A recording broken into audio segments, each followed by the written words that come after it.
This morning we hear Jesus starting to tell the disciples what is coming next. In the Gospel of Matthew, that happens 4 times. He foreshadows his death 4 times. And this time, Peter hears him. Now, this is the same Peter who last week in the lectionary said that Jesus, was the Messiah. And Jesus goes, "You're right, Peter. You are the rock by which my church will be built." So Jesus complimenting you, I can understand. Peter probably got a big head. And then uses that to say today, "Oh, no, Lord. What you're saying can't happen." Because in the disciples' minds, they were on their way to Jerusalem. But they weren't going to Jerusalem for Jesus to be crucified. They were going to Jerusalem to topple the temple. They were going to clear house and install Jesus in the temple. And Jesus said to them, "Nope. The plan that is in my future is one of sacrifice. It's one of pain and suffering."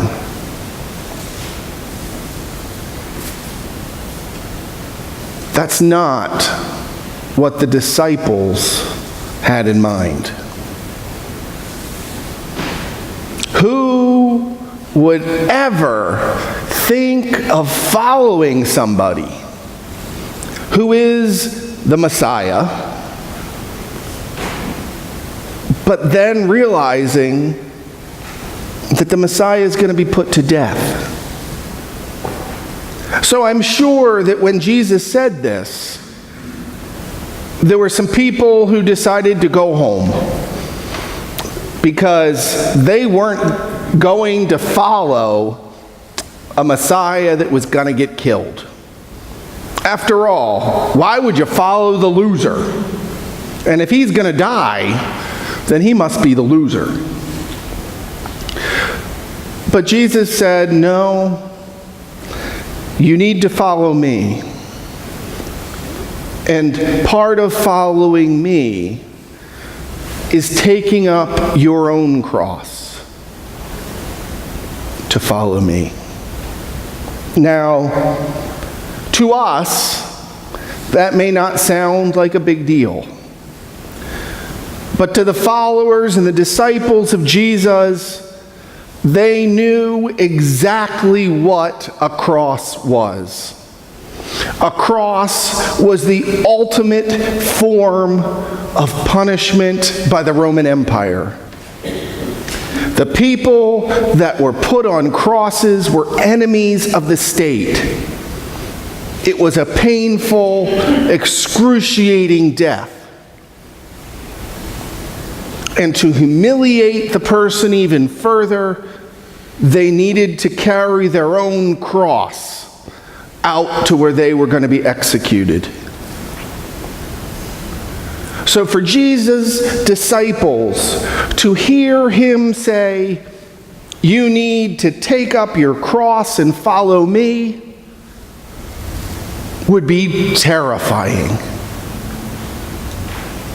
Because what he is saying to them is, "Be prepared to die on my behalf."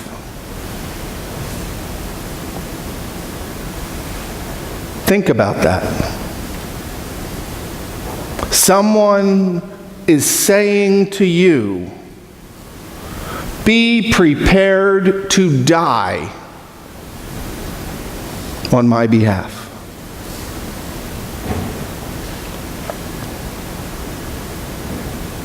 How would you answer that question?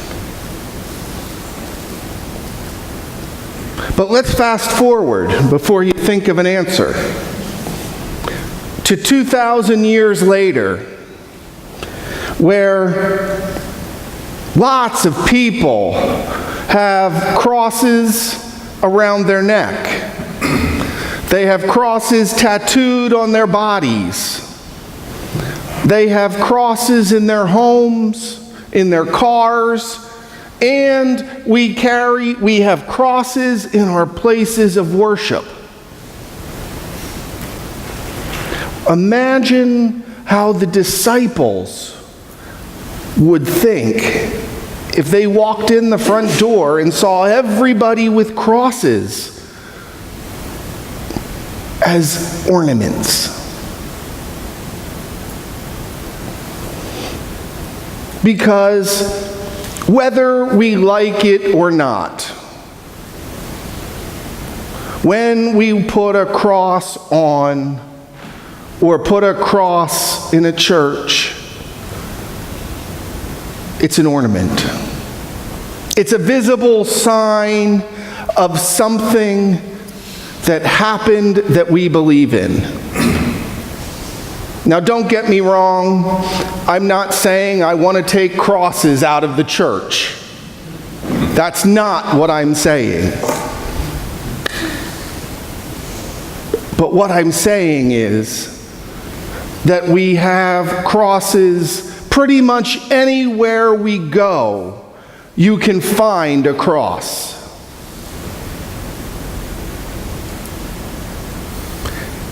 And what is the reason for that cross?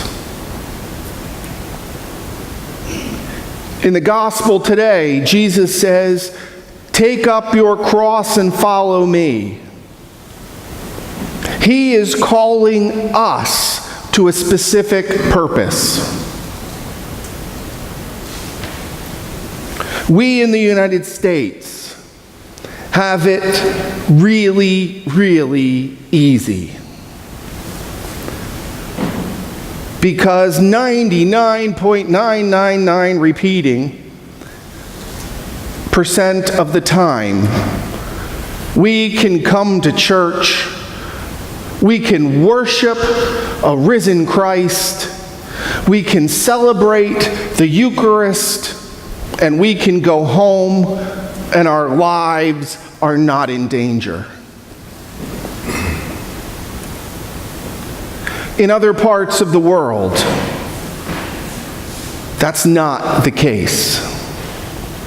In parts of Africa, it is illegal to be Christian. People are beheaded for being Christian. In Egypt, the Coptic Christians are the most persecuted group in the country. They routinely are bombed and killed while worshiping in the church. See, for those people, "Take up your cross and follow me" has a very different meaning than it does for us. Because for them, professing their faith could kill them. For us, we take advantage that we can come into church, we can worship, and we can go home. And that will be safe.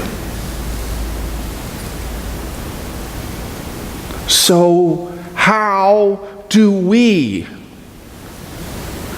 as American Christians, where we are given the right in the Constitution for freedom of religion, how do we take up our cross and follow Jesus? What would it mean for us to lay our lives on the line for Christ? I hope you're not looking at me for answers to that question, because that's a question that I have wrestled with since I started looking at these lectionaries last week. And I will probably continue to wrestle with, because I don't know what it means to take up my cross and follow Jesus. I don't know what I believe to be held so strongly that I would die for the cause.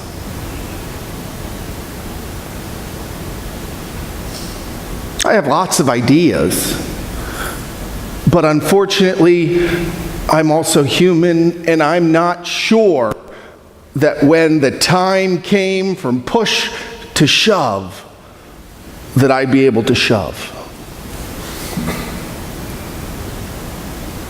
And so, I leave you today pondering, what does it mean to take up our cross to follow Jesus? Amen.